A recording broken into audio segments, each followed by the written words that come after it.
Our moderator is the principal architect of EA Minyana and Associates Architects, or EAMA, which has designed various private residences for a number of notable Filipinos, such as Eugenio Lopez III, Teresita C. Coson, among others. He was also invited to design the private residence of His Excellency Prince T.A. Rahman of Malaysia.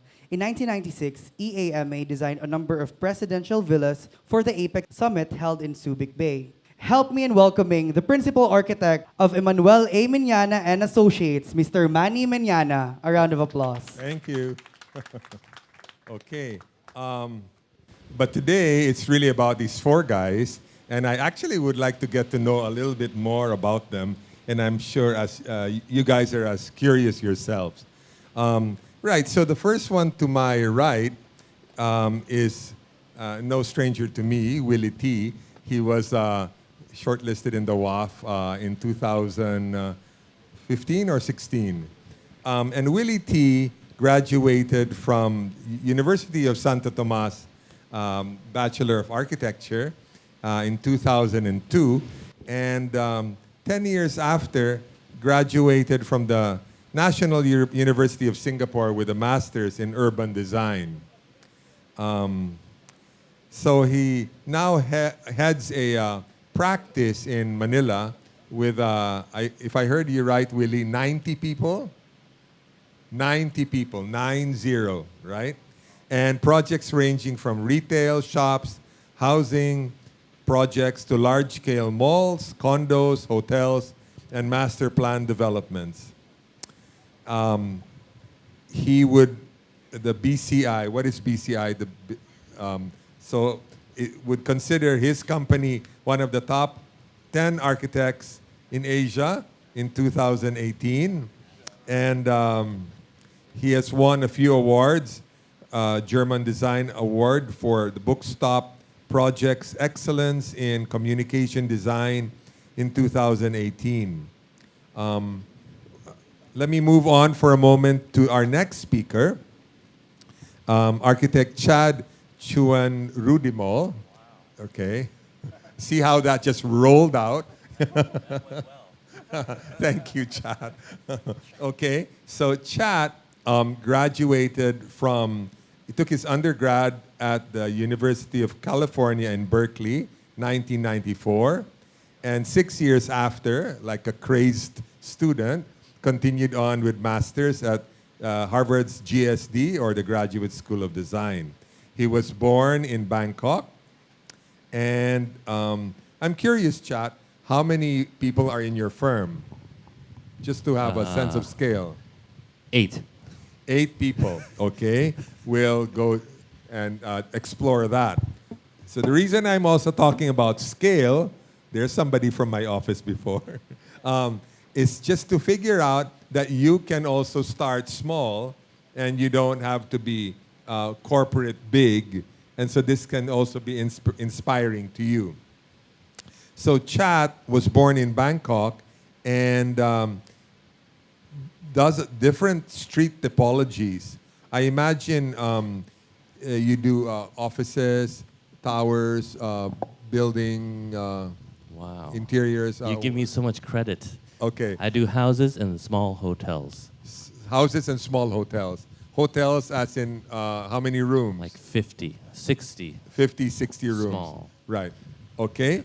And you're also interested in pedagogy as a vital component of design because he teaches as well at Chulalongkorn and King Mongkut University in Thonburi.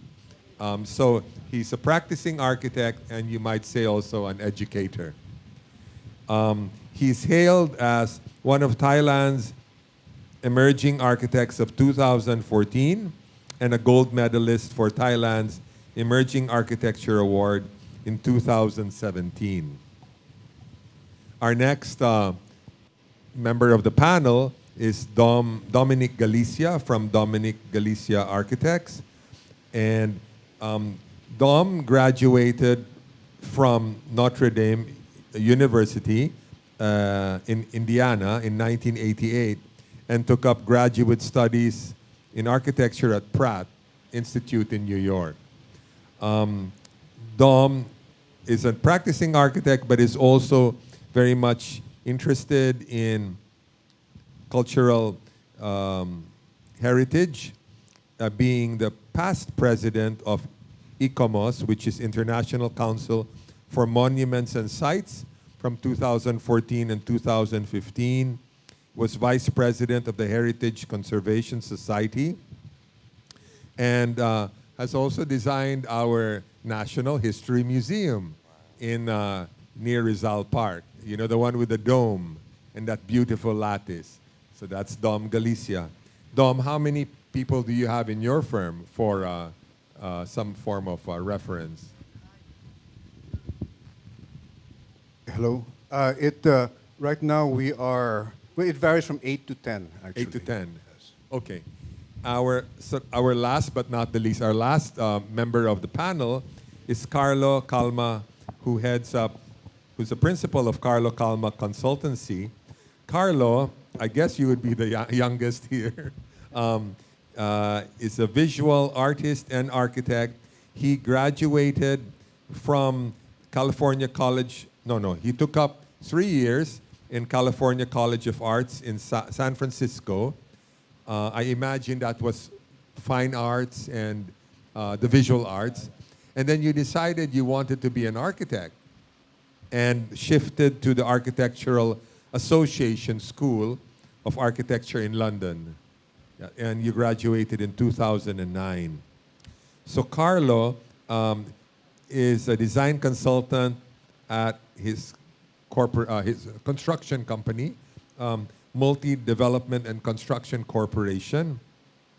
Also owns and curates Manifesto Gallery, as well as Gallery Vasque in BGC. How many people are in your firm, Carlo? Lucky 8. Lucky 8. No, 8 to 10. That's right. 8 to 10. Okay. So you could see here that Chat has about 5 to 10, about 8. And then Carlo has about 8. Dom has about 10. And Willie has 90. 90. Right? Okay. So now that we have that sort of reference, I want to ask a few questions, right? Because tonight, our discussion, how many minutes do we have? About 30 minutes or? We're the last ones. Oh, we're the last ones. How much time do you guys have? Right, so we can go on, but basically maybe 30, 40 minutes, yeah? So the first question I wanted to ask you is, what does craft mean to you? So anybody can answer that, but I'd like to hear from each one. What does craft mean to you? And it can be just the word craft. It can be the candy craft. It can be anything, but what does it mean to you and why? Okay, Willie, you start. Yeah. I think when I think of craft, it always has to have like a very human element. So there's a sense of subjectivity, and there's always handwork involved in it. So I think the idea that you're more attached to something when it's a craft rather than a practice. So I think that's kind of like how I think about craft. So it's something made by the hands. Chat? For me, it has to do with maybe the subjects that I researched to define what craft is. I researched what I call Bangkok bastards, which are a local street vernacular that you guys have here as well. They're Like graffiti and street art. No, actually more built structures like illegal markets, construction worker houses, temporary structures that normal everyday people, usually of the lower class, build to get by and survive. And basically, it's about building with the limits you have, limited funds with materials that are close by at hand, either free or cheap. And you do something that's authentic and creative and just comes out naturally to solve very, very basic problems. To me, that's craft. So that would be ad hoc, informal, and accessible. Yes. Okay. So, Dom? When I think of craft, I think of it as the articulation of the architecture. It is the delineation of architectural idea into architectural form.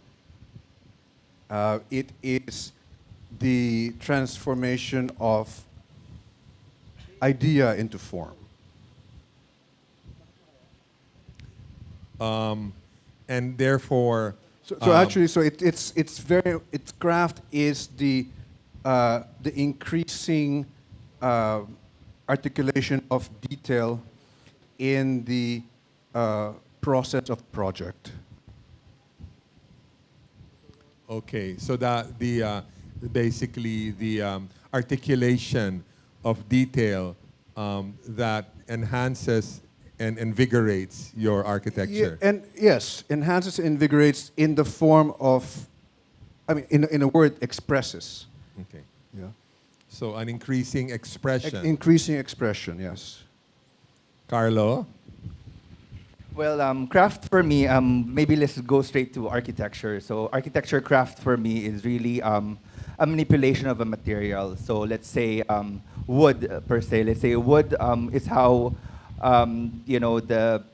how you manipulate it, or how the two things connect, the kind of connections or new types of detailing, or how certain materials that don't normally join together are joined together, the kind of maybe ugly beautiful. So all of these kind of crafts for me is the kind of micro materiality and the sense that craft. Let's say craft is also done in, let's say if it's wood would be the intimate details and stuff. So to try to balance that, and then for me that's the kind of, for me I guess craft is materiality in different materials and how you combine things, I guess. Okay. So now I wanted to ask you, like Willie, what was your formation as an architect, and why did craft mean something done by hand? Can you explore that a little bit further? What has been your sort of experience in the formation of being an architect? Yeah, I think like two things basically like led me to architecture. This fascination with like urbanity and people in the streets. So I've really been fascinated with like watching people ever since I was small, and like especially in Manila, you always see people like walking on the streets, doing things, and so I've been very fascinated by this like human element. Then of course the other thing is the idea that I think most architects we start liking to draw, all right, and so I've become quite frustrated with the rigidity of documentation, and how most of us like we are becoming more and more detached from the act of building. And so I think we're losing the craft of architecture, if we may, and like we're actually looking more into the drawings and the documentation than the actual building. And so I think I'm getting a bit frustrated with that. So I'm trying to look for like what is the craft of architecture, and I've actually been asking that for myself actually, and I've been trying also to detach myself from this idea of material, and like the maybe the romance of the material as like the part of the craft, or even the ornamentation and detail, but rather maybe the actual like doing of the architecture in terms of like how you form the space and all that. But I think I get what Dom was saying, like in terms of like the crafting is actually the verb, right? It's not even in anything physical, but actually the action, I think, and that's really what. So do I see a schism or like an existential dilemma there? And so, Chat, how about you? You are exposed to the ad hoc, informal, and accessible in architecture. How was your formation as a designer, and why do you feel that craft is expressed by the ad hoc? It wasn't anything that I knew that I wanted to do because I was clueless. I feel like as an architect, building, trying to fool yourself that you're actually creating stuff with lines when you're beginning is the fool's myth. So I relied on builders a lot, And they don't have to be skilled builders. They just are builders who know how to build the most basic things. And what we eventually, when I failed in trying to over-detail things that I didn't know, I basically did the roughest of strategies and basically gave them a chance to riff off of my ideas, which were maybe 50% correct. So I think the idea for me in our practice of designing the strategy to work with craftsmen, which they don't have to be skilled, because skilled craftsmen are, for us, it's impossible to find working in Bangkok. So I think knowing the limits of the builder that you're building makes them a craftsman, because in the end, they are building with their hands and utilizing what they know and basically learning with them. So what would happen is I give them a drawing and we go on site together. They cut, like the last project, they cut the brick that I proposed to them in a way that was smarter than the way I did. They bring it back to me. I riff off of them. So it's a back and forth of that. It's not a master builder because I don't pretend to know as much as them, and I learn so much from them. So I think just designing the strategy and being adaptable. So that's what I've gotten from learning from adaptable structures, not the forms, but really embody the spirit of being flexible to change. Yeah. That's lovely. I could see that because of your accessible architecture, both in materiality and even the attitude by which you're able to integrate technology, craftsmanship, local building forms, that has kind of given rise to your success as an architect in Thailand. And in your case, Dom, the increasing details, would you say that you're becoming more and more attentive and more you're more and more attentive now to imbuing your architecture with details? And if so, what details are you enthralled with? Well, I think detail has always been an aspect or an object of my great interest and affection. I mean, even from my school days, I've always been fascinated with this, this relationship between the detail and, because it's the detail that's in many ways, the most accessible, the thing that, the broad space can capture your imagination, of course, but it's fascinating also how the detail can, how the detail can move you. And I'm just remembering now, when this came home to me as a student of architecture was when I was first introduced to the work of the Italian architect Carlo Scarpa, and that was a key moment for me because, for one thing, the context of Scarpa was in all these cases in many cases there were patrimonial or heritage structures, right? And then he was imbuing new life into these structures in a way that is so rich in detail. So that it was a formative experience for me because, it became very clear that the detail and its rootedness in craft was very much a dialogue between past and present, a dialogue among materials. So it's not. So this affection for detail is not it's always been there. It's always been there.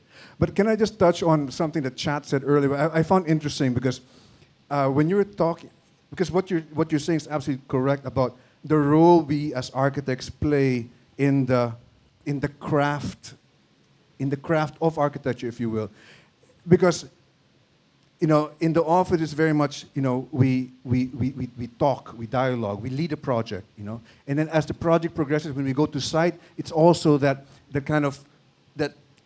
encouraging dialogue with the people on the site, So the thought of our role as architects, I mean, in a sense, we are captains of a craft. We are captains of this ship of architecture. And so it's because we don't do all the drawings anymore, you know. I mean, but in many ways, it's we bring our spirit into this delineation of the expression of architecture. Are you? How is your attitude to documentation? Because as you continue to attend to the growing details that will increasingly express the architectural vocabulary, we'll touch on that later regarding documentation, right? So Carlo, what about you? So I guess I'm lucky in a sense that I'm both an architect and also my dad has a construction firm. So actually, my dad's construction firm is already 50 years in the business, and our carpenters are actually from already 2 generations, 3 generations. They've started when my dad started the company. They found this the carpenter also had promoted into this another. So it becomes like a family for me. So I guess that's quite easy when I say it with the craft. I got used to it.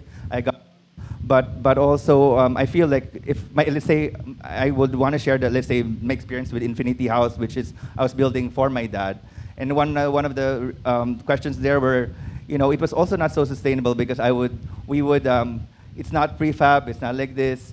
You go to the site, you see if they like it, you bend it. It's kind of your work, you're sculpturing the space, You can't normally do that with a normal client because normally it's already there, you built it, done, there's a bit of a looseness.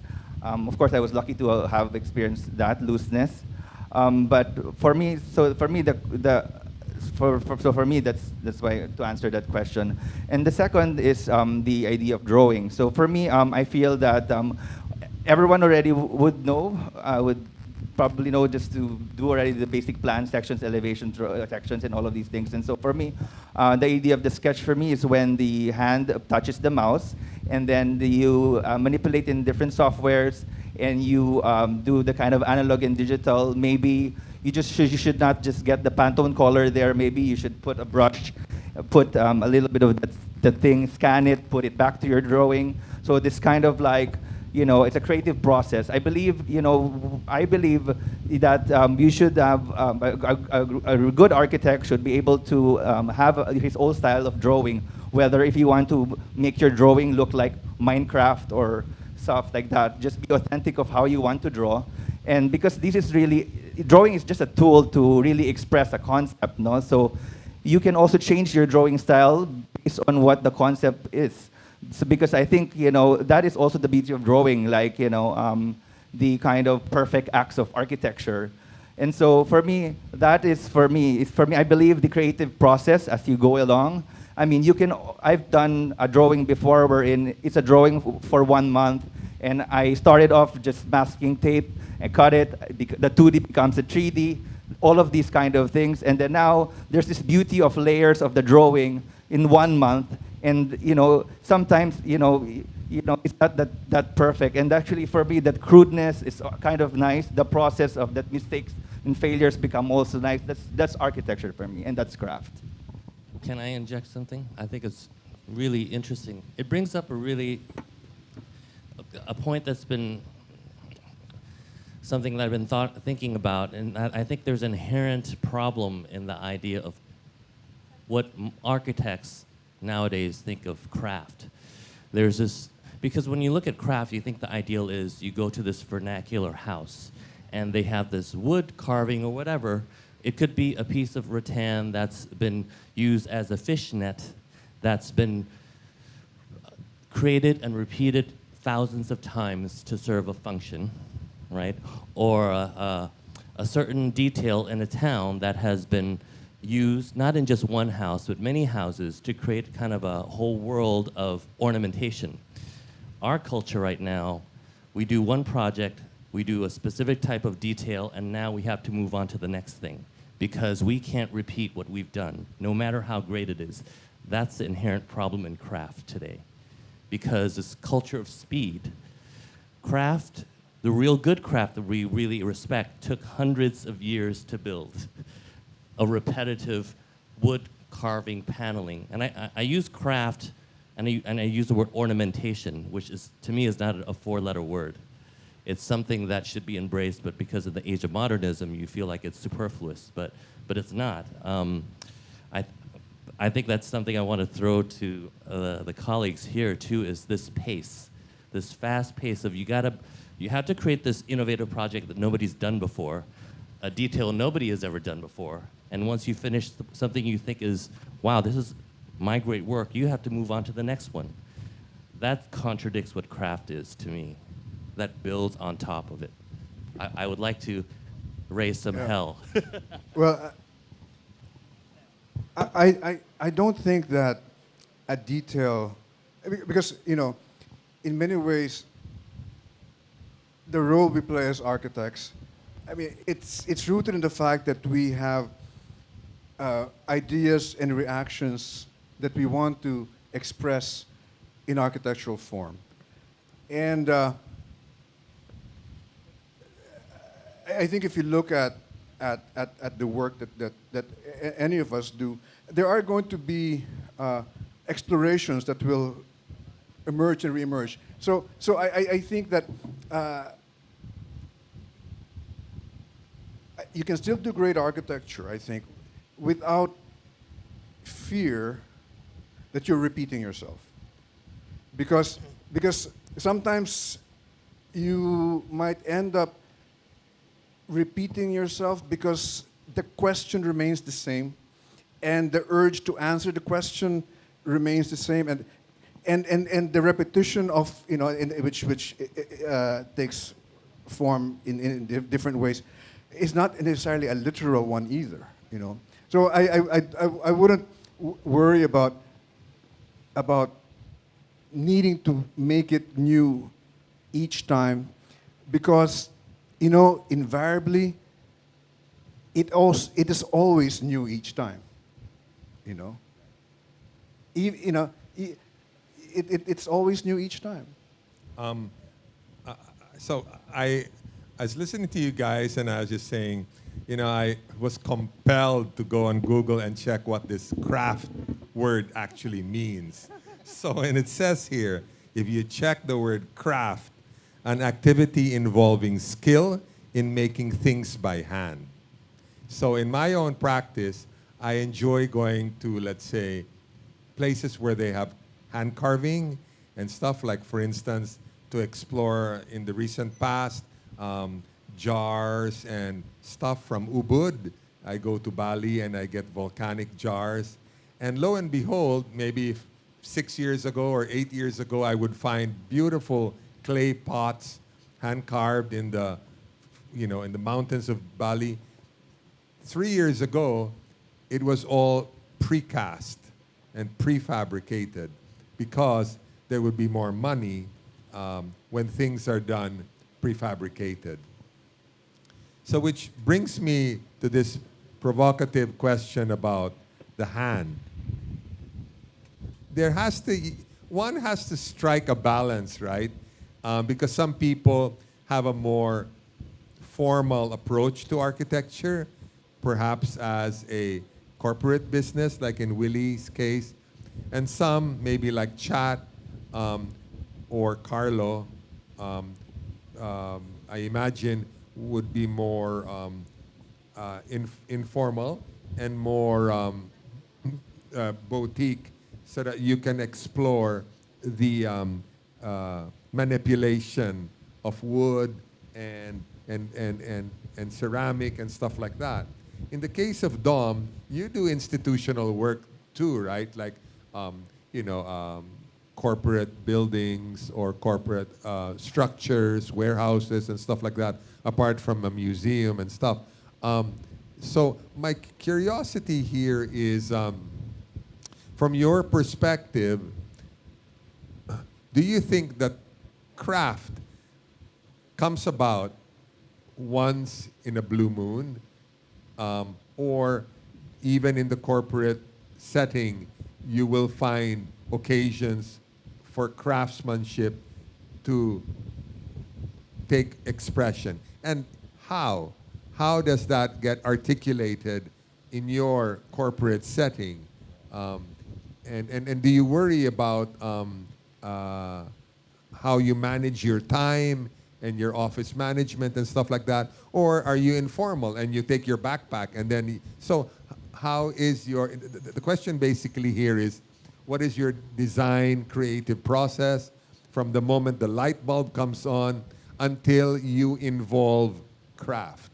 And how have been the most successful projects turned out where craftsmanship was most evinced?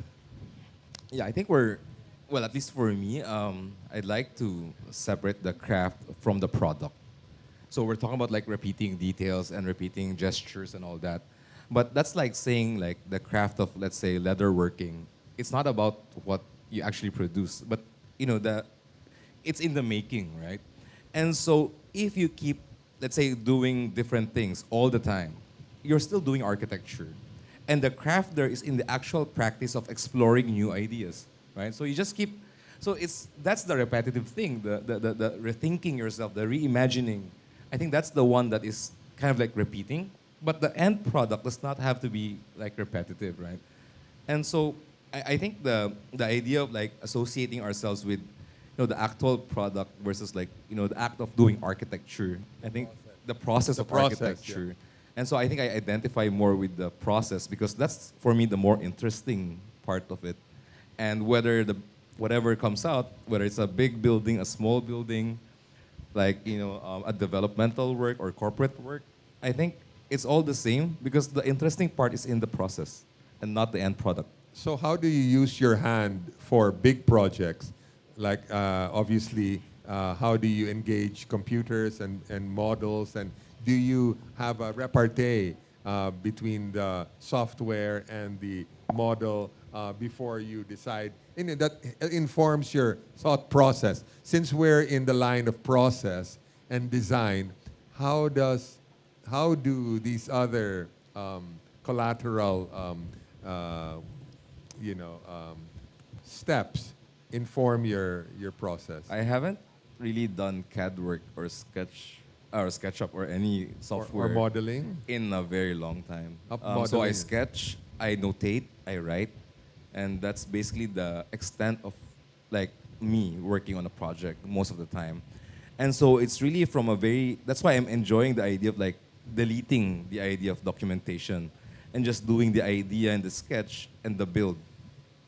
And I want to skip this part where, because like for me doing the documentation and the drawings, oftentimes like it's always becoming about how good your drawings are.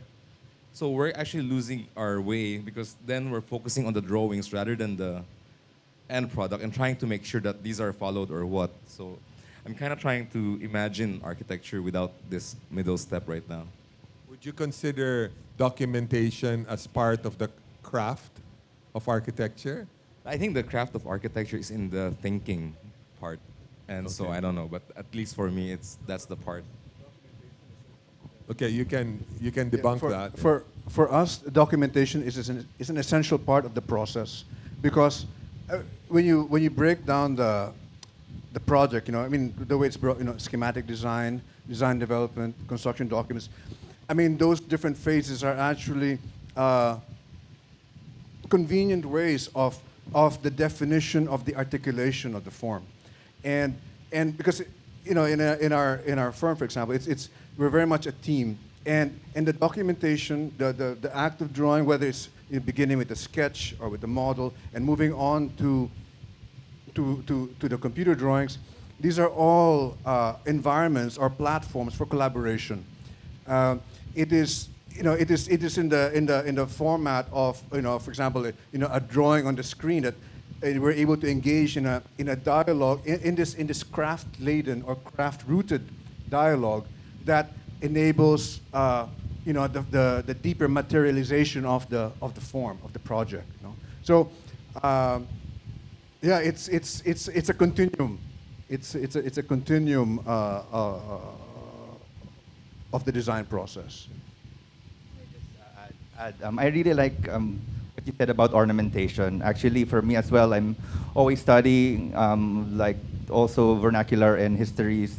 And actually, for me, I think what what you're trying to say, even for me, all of my projects, what I'm trying to always question is that what is ornamentation based on our cultural identity? It's more the Philippines, right? So what is our cultural identity that is thinking about the past, but they're not cliches such as Bahay Kubo, all of these things and like these. So what is that language? So that's also, and how do I modernize that culture? Actually, that is for me, I'm always trying to question, you know. So that ornamentation is really, because it's linked to cultural identity. And then I think also second, in terms of fabrication, I feel that, of course, right now, I also have a fabrication team. And so for me, we use digital. So we have a CNC, laser cut, and all of these things. And so for me, the production to create these crafts are really in between really good carpenters to computer-aided things to like this, and to create. And that's why now we have all of these tools. We should really create a good damn craft now, right? I mean, it's technically, right? So I guess for me, when I think of a project or like this, I always think of a concept, a one word, and the one word just drives the project. Because if I can limit one word, then I'm editing myself. That's my process. But for me, if I would question for you the newness, I would also say that some architects, it's okay to have one philosophy, but then it's not, it's really addition. So you make it like limited 1, 2, 3, 4, 5. So either or, there's no wrong, right? This is both craft because they're an obsessive way of designing, regardless if it's repetitive, but it's done equally. For me, just always just want that edit and concept with it one word.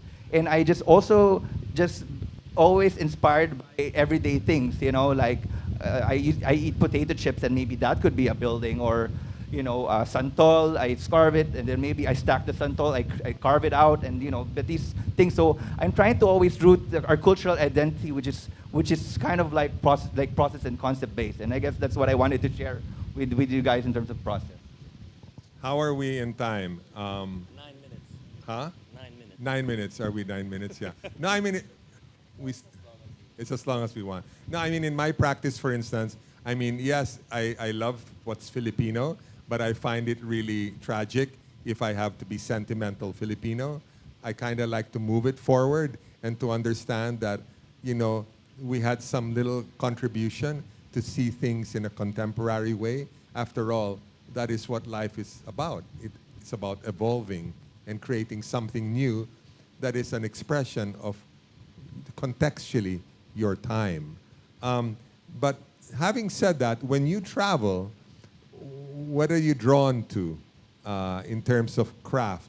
It could be locally or when you travel. I mean, what are the particular crafts? I remember last year I was in a panel, and the partner of Bjark Ingalls was we were Thai, yeah, and he said that his attention to craft was born out of his education. He said that they had to learn how to be a carpenter, they had to learn how to be a tinsmith, they had to learn how to do glasswork, and it was all part of the formal education. Talagang kantero, carpintero, and stuff like that. But in our country, it's not quite like that. We are basically more, basically formalistic education. What to you is a dying craft in your country, and how do you think you can engender the life of that craft to continue despite economic times?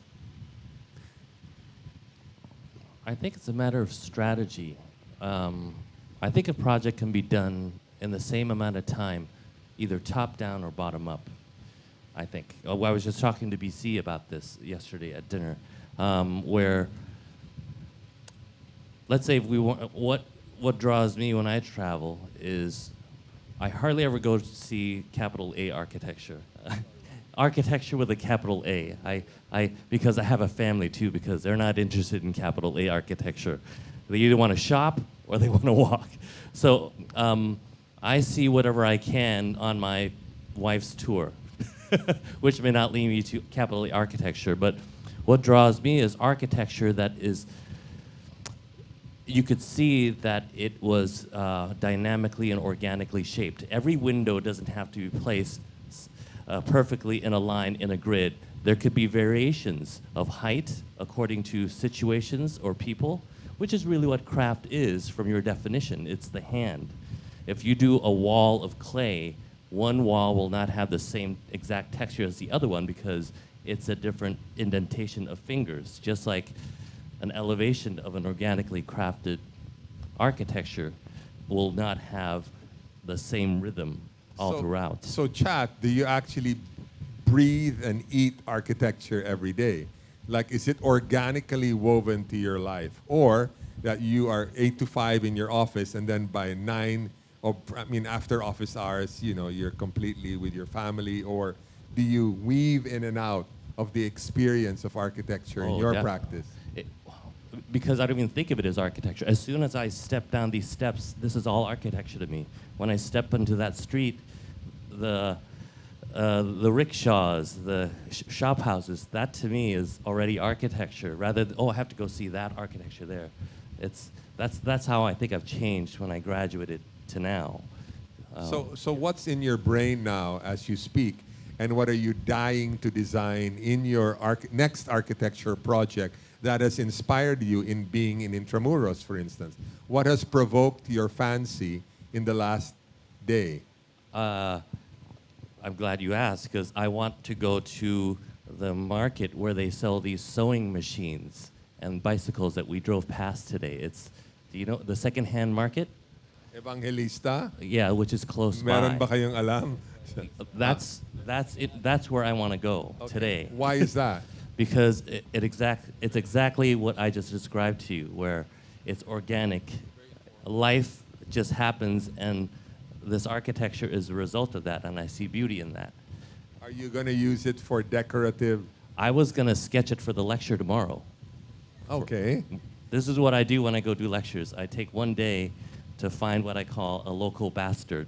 And how will the sewing machines and the second-hand equipment find its way in your project? It depends on how I draw it. It depends on how I see the spaces handled. That's the thing that goes through every research that I do. It has to be processed, which things are taken out, and what it pops up in any project, I don't know, because I don't want it to be superficial. Give me an example. We've been studying construction worker houses for about 10 years now. And the things that we've learned from it is an element called the scaffolding, which is simple veranda overhang. In Japanese architecture, it's called engawa. This element has been missing in modern commercial architecture in Thailand and pretty much all Southeast Asia, because we do build boxes now without overhangs. We can't talk about roofs. So these are the elements, this scaffolding, this living scaffolding has seeped into our projects. So that's just one. And is that with, how do you articulate those scaffoldings and those It's a veranda, verandas? and the materials we use are the simplest boxes, 2x4s, steel boxes, Like, 2x2. like cladding? Just a frame. And we always talk about architecture as a framework, as an infrastructure, so that we build a frame and the users can change the walls and the cladding whenever they want. So like a skin? Yeah. No, a skin they would change, but the bones, I do the bones, and the skin, the occupants can change. That's, to me, what architecture is, that can grow. I give them an infrastructure, and it organically grows. I make it mad because it doesn't, at first I see it, they've changed it. I said, oh my gosh, that's how I envision it. But eventually, it becomes beautiful in their own way, and my signature goes away. Can you maybe... Actually, I just want to interject with that. It's interesting how you describe, because it becomes craft that is shared. You know, it's craft that is, you know, you provide the initial armature or framework, and then the inhabitant helps to complete it. Yeah, you have to allow for variation. That's a problem with architects, including myself. We think that this building has to look like this when it's done, and we're heartbroken when it isn't.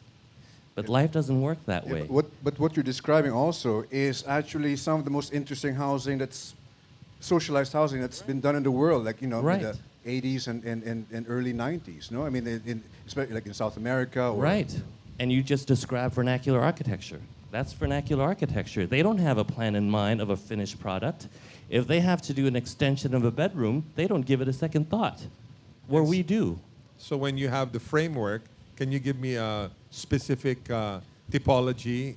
Sure. We did a furniture gallery where I just did a concrete frame, and all the floors and walls and ceilings could be changed every 3 months.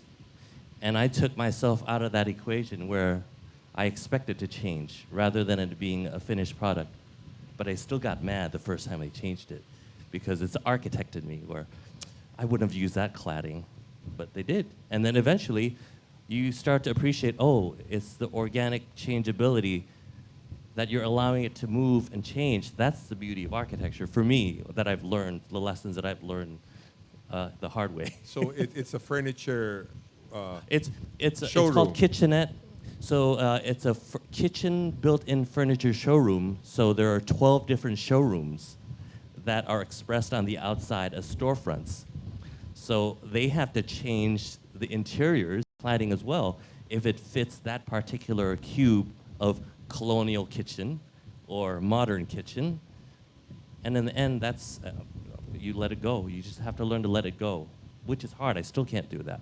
But I feel like it's the right thing to do. So even the articulation is very organic, and the process is also organic. How about you, Carlo? I mean, I want to just go back to your question of you're told earlier about what type of craft that is kind of missing or it's gone now. I've always been fascinated with ceramics. I mean, I grew up with ceramics because my mom also has a factory of ceramics in Pampanga. And actually, we deliver with Walmart and Target and like this. And actually, when they go to our factory, they're so confused why everyone is still like handmade. How they measure, it's even just a stick. There's no ruler. And in America, other like this, it's all like already like automated and this. So actually, that is why I think it's important to see craft in here, because we have a lot of like talented and skilled Filipinos and workers and artisans here. And that then we just need to curate them and create better like new products. We are now here and we're surrounded with this brick wall. And actually, there is no brick buildings in Manila. If you go to Hamburg, there's a lot of brick buildings. Why? Because it's labor intensive. So for me, it goes back to craft should be labor intensive. It should not be easy because Rome was not built in a day. So I guess that's what I'm trying to say. I guess that's what I was trying to share. That's a lovely input as well. It puts, that's why value. That's what put value in architecture. So I have a project right now in Quezon City. It's called Monuments and Film Archive Museum.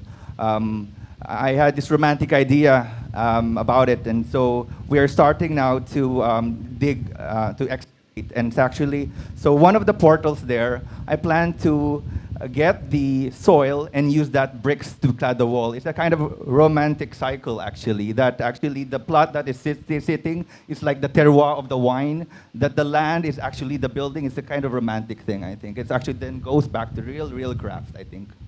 Positive and negative space. Yeah, that which you dug, you're bringing back to life. How about you, Willie? Yeah, I was like kind of thinking about, and I had quite a bit of time thinking about like what I actually look for or notice when I travel, right?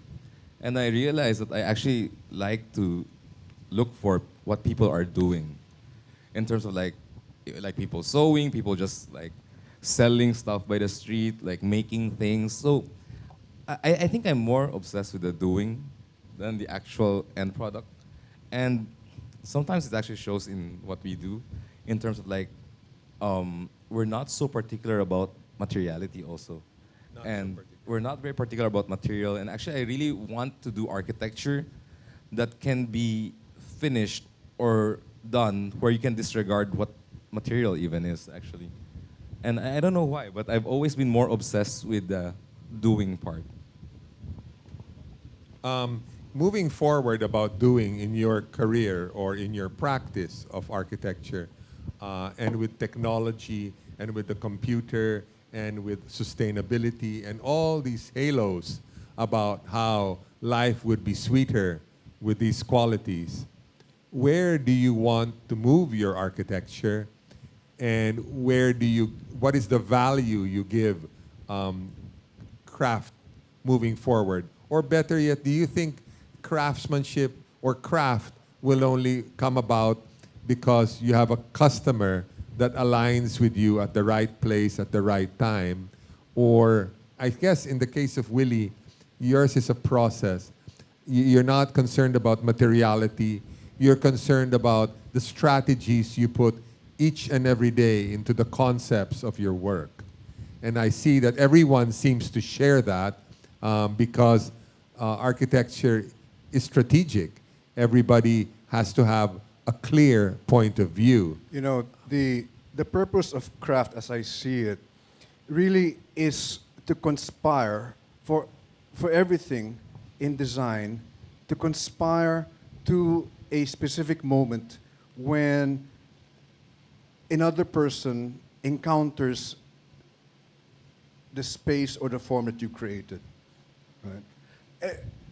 Perhaps that's, I mean, at least in our firm, or in the way that we think about, you know, is the whole constellation of circumstance comes down to that singular moment when someone else will use your space or walk through it.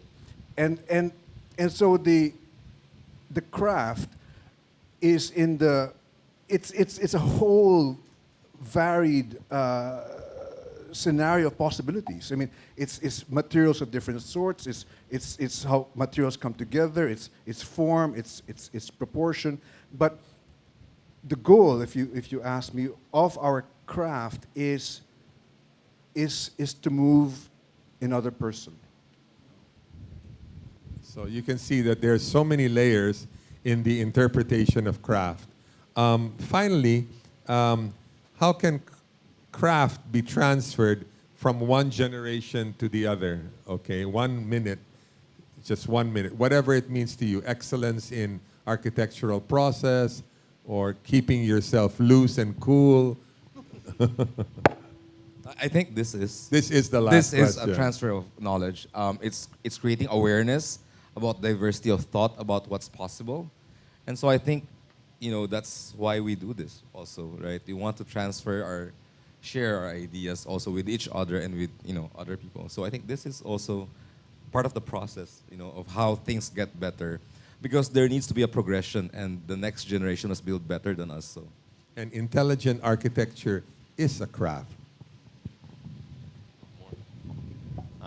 I think for me it's about kind of creating and understanding our own local language. For me, just in Southeast Asia. It's why I'm here today, so that for this session, if we can understand how a brick wall in Manila here in this particular location is different from a brick wall that we see in Bangkok, that's the beginning of how I think we should move forward, is to really recognize that it isn't just architecture. There's a whole culture that's embedded in the hand, and the way we lay bricks, in the way that we believe, in the way that content of the brick is. So all these minute little details, hopefully we'll start to understand how very particular cultures in Southeast Asia have their own language and culture, so for us to really study.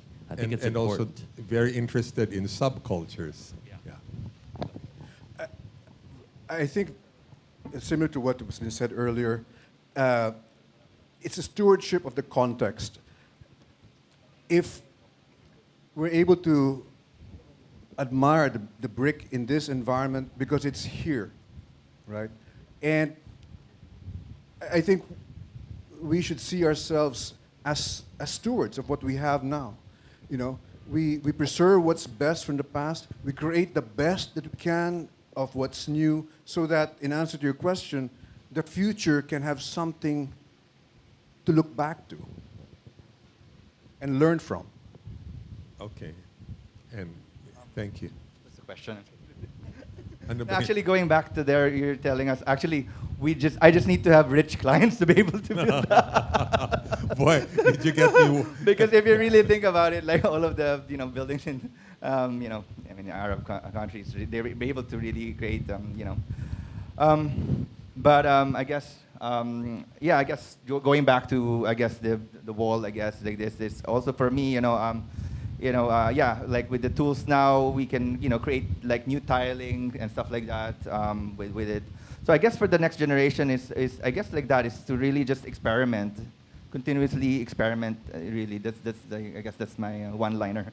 I just wanted to thank our amazing panel. And the craft of architecture is not just something that's about wood and stone, but it's practicing your architecture excellently. That's a craft. Always keeping your flexibility and your curiosity about the variations of life. That's a craft. Always reminding yourself that there are cultures and subcultures in a wall here that is in Manila, in Bangkok, everywhere. That's a craft. Paying attention to materiality, to history, to context, that's a craft. There are obviously many layers, and it's wonderful to have experienced, at least from my seat here, the various expressions of how architecture and craft can come together. Thanks so much for your time. Thank you so Bye-bye. much to our moderator and our panelists.